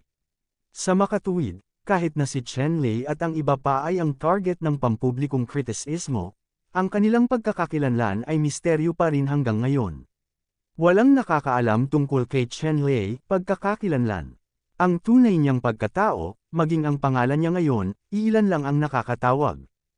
Ang strongman ng Sea Emperor, ang nangungunang elder, ay pinangalan ng Hai Wujiang. Nang makita ni Hai Wujiang na sinabi ito ng mga elder ng Universe Holy Land, hindi niya maiwasang mapangiti. Talaga? Nangangahas ka bang makipagdigma sa aking angkan sa dagat dahil sa maliit na angkan ng tao? Ang matanda ng banal na lupain ng universo ay napakalakas, nang walang pag-aalinlangan, at nagsabi, ano ang tungkol sa digmaan? Ang dagat ay walang hangganan. Ang iyong abako ay hindi mate at agaw ng mga interesadong tao, na hindi nakakaalam. Mayroong isang kayamanan dito, bata, hindi na ako maghihintay baka kunin ninyo itong kayamanang ito. Panipi. Nagbago ang ekspresyon ni Hai Wujiang, kung gayon, magpasya tayo kung sino ang mga celebrity na ito batay sa antas ng kanilang lakas. Hindi ba nakakatakot ang mga Sea Clan ko? Nang makita ni Chenlei ang Hai Wujiang at ilang mga dakilang banal na lugar, itinuring niya itong parang langgam, arbitraryong nagpasya sa kanyang kapalaran, tulad ng kargamento, at galit na bumangon sa kanyang puso. Kaya lang, kahit galit siya, sandali lang napigilan ni Chenlei ang sarili niya. Itong mga malalakas na lalaki sa harap niya ay puro malalaking lalaki sa martial level. Wala pa rin siyang lakas para makipagbuno sa malalakas na taong ito. Ikaw, halika rito, at ayalay ang Chaos Stone.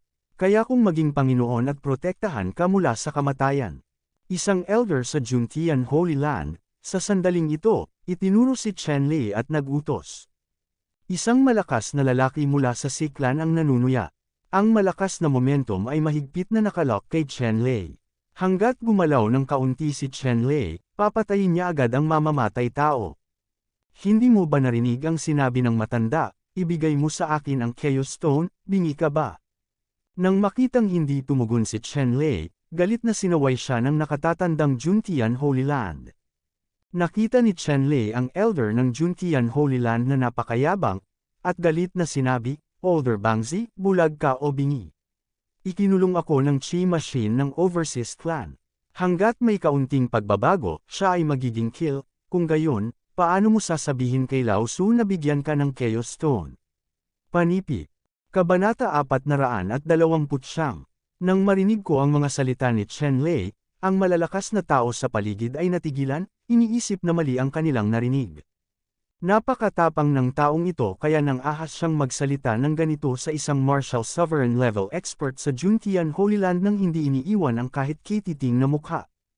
Nang marinig ko ang mga salita ni Chen Lei, ang elder ng Juntian Holy Land, ang kanyang balbas ay nanginig, ang kanyang mukha ay asul at puti, at itinuro niya si Chen Lei, at sinabi, "Munting bastard, maglakas loob kang sabihin ito sa matanda, at tingnan mo na hindi siya hinubere ng matanda. Ang kulit mo, panipi." Talagang galit si Luming. Mula nang siya ay maging isang Wazan-level powerhouse, walang sinuman ang nang-ahas na makipag-usap sa kanya ng ganito. Ngayon, masasabing labis siyang ikinagalit ng mga sinabi ni Chen Lei, na pinipigilan siyang pumunta sa Taiwan sa harap ng napakaraming tao. Kung hindi niya pinutol si Chen Lei sa laman, magiging mahirap alisin ang mga salita ni Luming, puot. Sa oras na ito, si Chen Lei ay hindi natatakot sa langit. Kung tutuusin, kahit magaling siyang humingi ng awa, hindi siya binibitawan ng mga taong ito. Bukod dito, siya ay isang martial emperor sa kanyang nakaraang buhay. Nagulat, syempre, maaari mong sabihin kung ano ang gusto mo, at darating kung gusto mo. Nakita ni Chen Lei na ang elder ng Juntian Holy Land ay nababastos sa kanya. Ninisyan niya ito bilang paghihiganti, at ninisyan, "All miscellaneous Mao, gusto mo ring labanan ang young master. Gusto kong makita, ano ang kaya mo." Panipi. Nairita si Luming sa galit ni Chen Lei, at galit na sinabi, "Tuta, parang kung hindi ka tuturuan ng leksyon, hindi mo alam na makapal ang langit at makapal ang lupa." Pagkatapos magsalita, ikanaway ni Luming ang kanyang kamay, at isang malaking palad ang tumapik kay Chen Lei. Hinarap ni Chen Lei ang malaking palm print na ito, ngunit hindi man lang siya nagtago. Isang malakas na lalaki mula sa pamilya ng Si Royal ang direktang bumaril at nagpalabas ng malakas na pag-atake, na hamarang sa pag-atake ng matandang Juntian Holy Land sa hangin. Ang makapangyarihang mga taong ito ng Si Royal Family ay natural na hindi papayag na saktan ng mga tao ng Great Holy Land si Chen Lei, at walang sinuman ang talagang makakasakit kay Chen Lei bago ang huling resulta. Si Chen Lei ay natural na nagustuhan ito, kaya siya ay walang prinsipyo at nang-ahas na maging bastos sa elder ng Juntian Holy Land.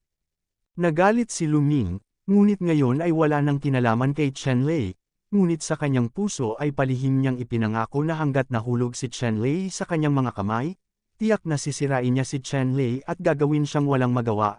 "Congratulations, please hindi ako pwedeng mamatay." Dahil nabigo ang negosasyon, pag-usapan natin ng may kakayahan. Ang elder ng Si Royal Family, Hai Wujiang, ay nagsabi sa oras na ito na ang dagat at mga lahi ng tao ay gustong makuha si Chen Lei, ngunit isa lang si Chen Lei, at walang ganap na posibilidad ng pagkakasundo sa pagitan ng dalawa, party. Malakas lang magsalita. Matapos marinig ang mga salita ni Hai Wujiang, ilang malalakas na Si Royal clans at maraming Si clan powerhouses ang handang lumaban ng isa-isa. Tulad ng para sa mga banal na lupain at ilang mga dakilang dinastiya, sila ay natural na walang takot. Alam mo, sa pagkakataong ito ay gumawa sila ng perpektong paghahanda, at determinado silang manalo kay Chen Lei at sa kaguluhan. Dahil hindi kami magkasundo, kailangan naming gawin. Sinong takot kanino? Halos nasa banal na lupain, isang matanda ang malamig na sumangot at hindi umatras. Walang ibang sinabi si Hai Wujiang, ang kanyang kagalang-galang na katayuan, saan siya babalik-balik kasama ang mga taong ito ng sangkatauhan. Sumiklab ang labanan, at ang malalakas na lalaki ng ilang mga banal na lugar at ang malalakas na lalaki ng angkan ng dagat ay nakipaglaban sa isang grupo sa isang iglap, lubhang mabangis. Ang Si Royal Family, bilang ang Si Royal Family, ay natural na may kakayahang manguna sa angkan. Karamihan sa mga hari ng dagat sa lugar na ito ay nakatanggap ng utos ni Hai Wujiang na lumahok sa labanang ito. At ilang mga matatanda ng sangkatauhan, sa pagkakataong ito ay hindi sila nagdala ng maraming mga alagad sa banal na lupain, ngunit hindi sila hindi handa. Nang makita pa lamang ang mga matatanda ng ilang mga dakilang banal na lugar, isa-isa, ang mga kayamanan ay direktang isinakripisyo, lumilipad sa himpapawid, naglalabas ng kakilakilabot at malaking pamimilid. Libu-libong mga karera sa dagat ang nadurog sa pamamagitan ng napakalaking presyon na ito, na ginawa itong ulan ng mga buto at dugo sa kalangitan, at ang eksena ay nakakatakot. Sa sandaling ito, sa himpapawid, maraming makapangyarihang kayamanan ang nagliliwanag ng iba't ibang kulay at malakas na pagbabago-bago ng enerhiya, na sumasakop sa lugar na ito ng buo, na parang nakikipagkompetensya sa araw at buwan at pinipigilan ang lahat ng mga kaaway. Mapa ng Yin at Yang, Shankun Furnace, Juntian Hawk, Silver Star Bow at iba pang makapangyarihang kayamanan, ang malalakas na alon na nagniningning ay tila sumasakop sa kalangitan na ito, at ang dagat sa ibaba ay ipinanganak mula sa mga pirasong ito. Ang makapangyarihang kapangyarihan ng kayamanan ay nabawasan ng daan-daang milya, at ang seabed ay nalantad pa nga sa ilang lugar.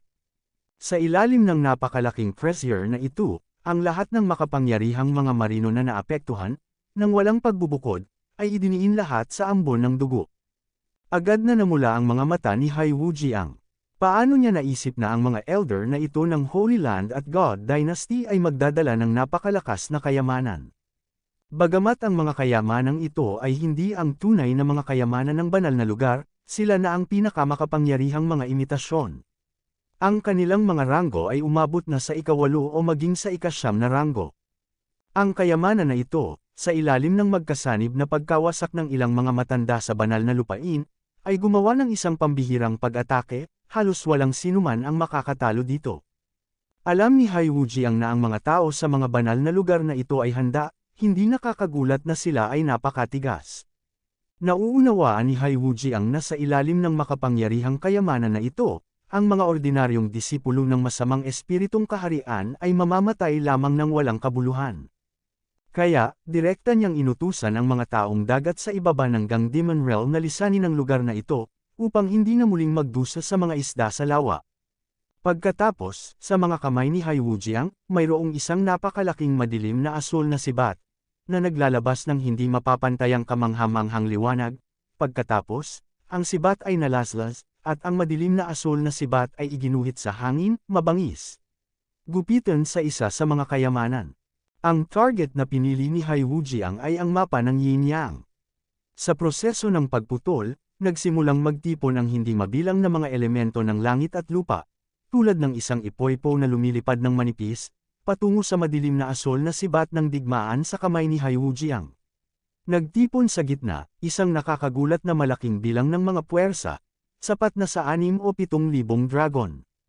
Si Hai Wujiang ang pinakamalakas na elder sa mga puwersa ng Sea Clan, at mayroon din siyang lakas ng ika-5 antas ng Wazan. At ang mga pag-atake na maaari niyang ipadala, kasama ang pagdaragdag ng mga kayamanan at talento, ang kapangyarihan ng isang suntok ay mas malakas pa kaysa sa pinakamataas na halaga ng ika-5 palapag ng Martial Venerable Rank, at ito ay napakalakas, hindi kapani-paniwala.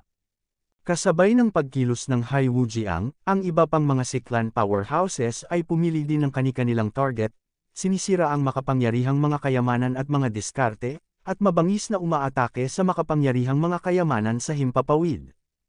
Alam ng lahat ng Sea Clan powerhouse na ito na kung gusto nilang talunin ang martial arts level powerhouses sa Human Holy Land, makakaasa lang sila na matatalo muna ang kayamanan, kung hindi, wala nang pagkakataong manalo.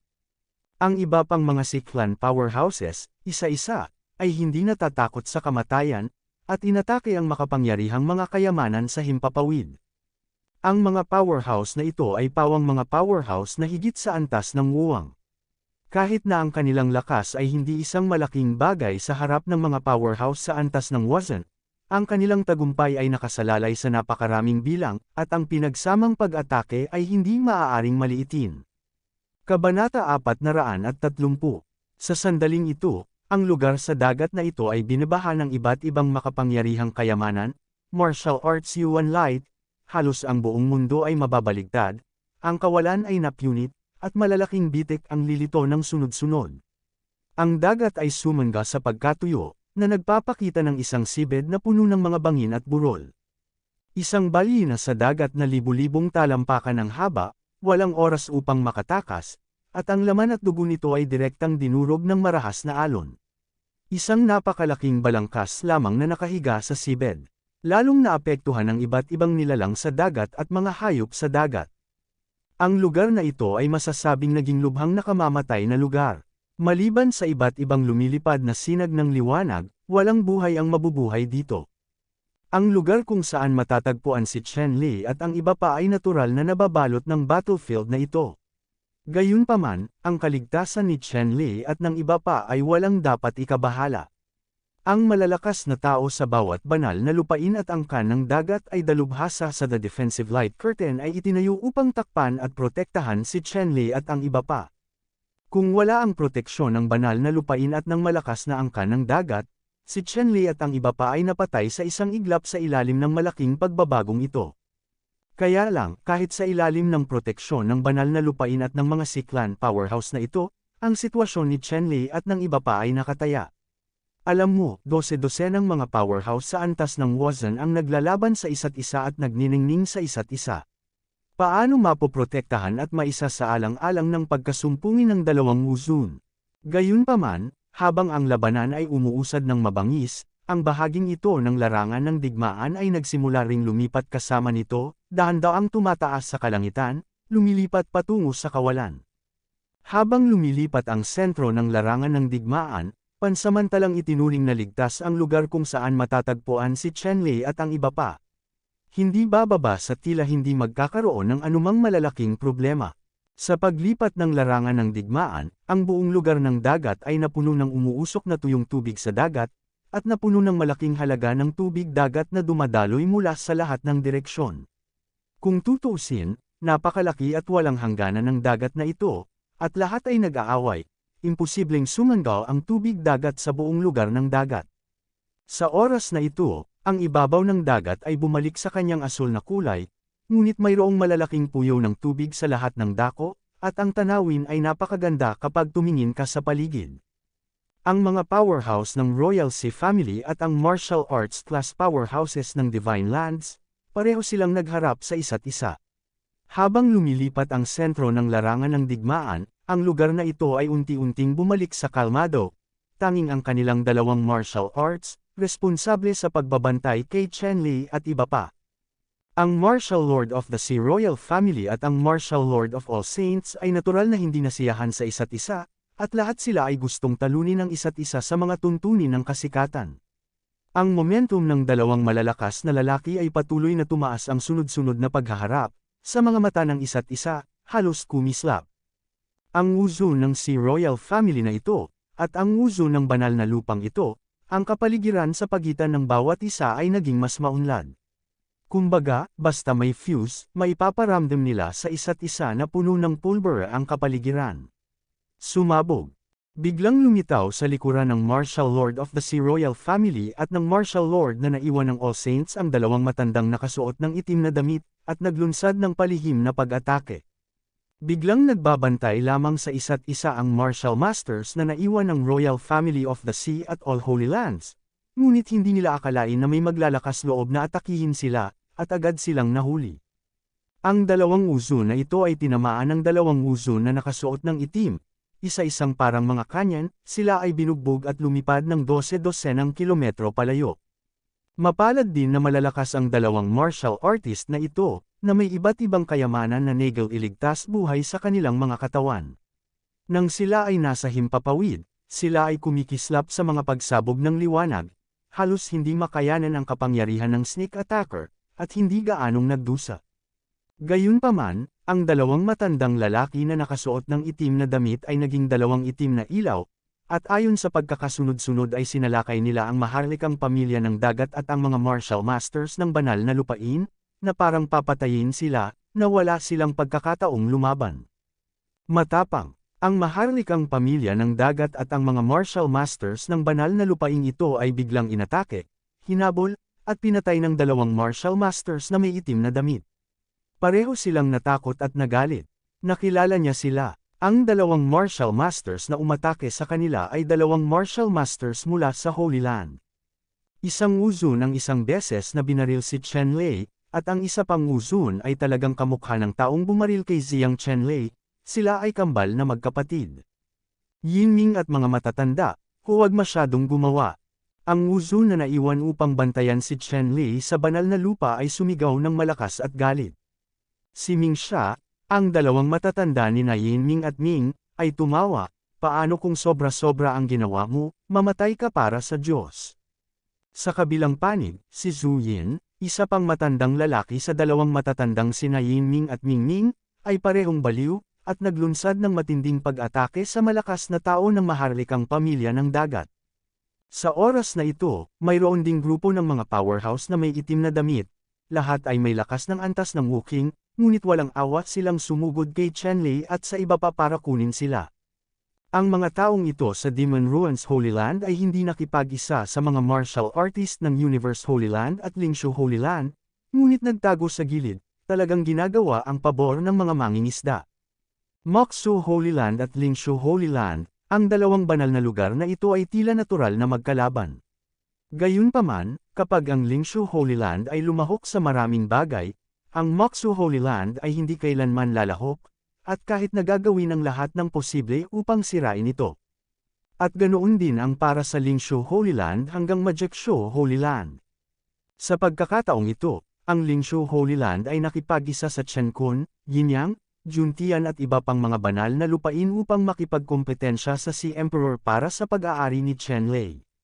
Siyempre, hindi ito makikita ng banal na lupain ng Majiakshu, itatago ito sa isang tabi, at sa kritikal na sandali, direktang binaril, handa ng laslasan si Hu. Sa oras na ito, ang dalawang matanda na sina Yin Ming at Ming sa banal na lupain ng Demon Ruins ay nagsalubong sa dalawang martial arts na nagbabantay kay Chen Lei at sa iba pa, habang ang iba pang martial arts ay lumipat sa himpapawid sa larangan ng digmaan, at si Chen Lei ay hindi maaaring inalagaan saglit.